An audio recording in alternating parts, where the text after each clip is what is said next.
రెండవ సమూయేలు 7వ అధ్యాయం. యెహోవా నలుదిక్కులా అతని శత్రువుల మీద అతనికి విజయమిచ్చి అతనికి నెమ్మది కలుగజేసిన తరువాత రాజు తన నగరియందు కాపురముండి నాతానను ప్రవక్తను పిలువనంపి, నేను దేవదారు మ్రానుతో కట్టిన నగరియందు వాసము చేయుచుండగా దేవుని మందసము డేరాలో నిలిచియున్నదనగా నాతాను, యెహోవా నీకు తోడుగానున్నాడు, నీకు తోచినదంతయు నెరవేర్చుమనెను.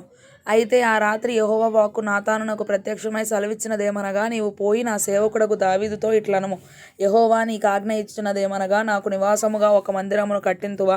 ఐగుప్తులో నుండి నేను ఇశ్రాయేలీయులను రప్పించిన నాట నుండి నేటి వరకు మందిరములో నివసింపక డేరాలోను గుడారములోను నివసించుచు సంచరించితిని.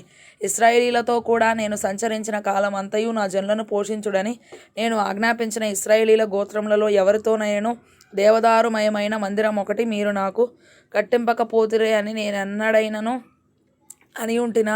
కాబట్టి నీవు నా సేవకుడగు దావీదుతో ఇలాగు చెప్పుము, సైన్యములకు అధిపతియగు యెహోవా నీకు సెలవిచ్చినదేమనగా, గొర్రెల కాపులోనున్న నిన్ను గొర్రెల దొడ్డిలో నుండి తీసి ఇశ్రాయేలీయులను నా జనుల మీద అధిపతిగా నియమించితిని. నీవు పోవు చోట నెల్లను నీకు తోడుగా నుండి నీ శత్రువులను అందరినీ నీ ఎదుట నిలవకుండా నిర్మూలము చేసి లోకములోని గనులైన వారికి కలుగు పేరు నీకు కలుగజేసి ఉన్నాను.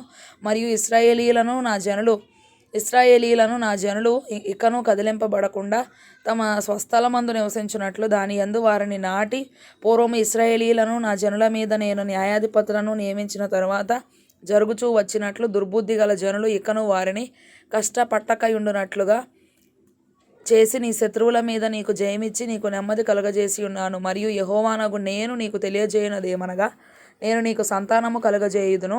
నీ దినములు సంపూర్ణములగునప్పుడు నీవు నీ పితరులతో కూడా నిద్రించిన తరువాత నీ గర్భములో నుండి వచ్చిన నీ సంతతిని హెచ్చించి రాజ్యమును అతనికి స్థిరపరచెదను. అతడు నా నామ ఘనత కొరకు ఒక మందిరమును కట్టించును. అతని రాజ్య సింహాసనమును నేను నిత్యముగా స్థిరపరచెదను. నేను అతనికి తండ్రినై ఉందును, అతడు నా కుమారుడై ఉండును. అతడు పాపము చేసిన ఎడల నరుల దండముతోనూ మనుషులకు తగులు దెబ్బలతోనూ అతని శిక్షింతును గాని, నిన్ను స్థాపించుటకై నేను కొట్టివేసిన సౌలునకు నా కృప దూరమైనట్లు అతనికి నా కృప దూరము చేయను. నీ మట్టుకు నీ సంతానమును నీ రాజ్యమును నిత్యము స్థిరమగును, నీ సింహాసనము నిత్యము స్థిరపరచబడును అనెను. తనకు కలిగిన దర్శనం అంతటిని బట్టి ఈ మాటలన్నిటి చొప్పున నాతాను దావీదునకు వర్తమానం తెలియజెప్పెను. దావీదు రాజు లోపల ప్రవేశించి యెహోవా సన్నిధిని కూర్చుండి ఇలాగున మనవి చేసిన, నా ప్రభువా యెహోవా, ఇంతగా నీవు నన్ను హెచ్చించుటకు నేనెంతటి వాడను? నా కుటుంబము ఏ పాటిది? ఇంత హెచ్చుగా చేసినదంతయు నీ దృష్టికి కొంచెమై మానవుల పద్ధతిని బట్టి బహుకాలము జరిగిన తరువాత నీ దాసుడనైన నా సంతానమునకు కలుగబోవు దానిని గూర్చి నీవు సెలవిచ్చి ఉన్నావు. యెహోవా నా ప్రభువా, దావీదు అను నేను ఇక నీతో ఏమి చెప్పుకొందును?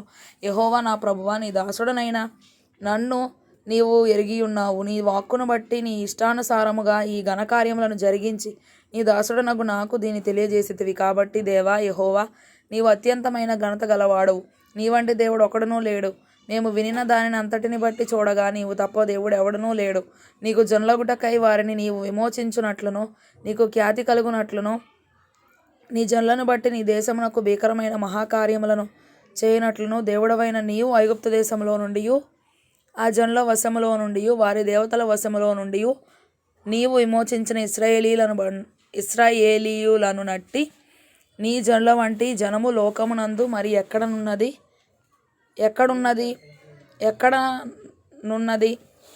మరియు యెహోవావైన నీవు వారికి దేవుడవై ఉండి వారు నిత్యము నీకు ఇశ్రాయేలీయులను పేరు గల జనులై ఉండునట్లుగా వారిని నిర్ధారణ చేసితివి.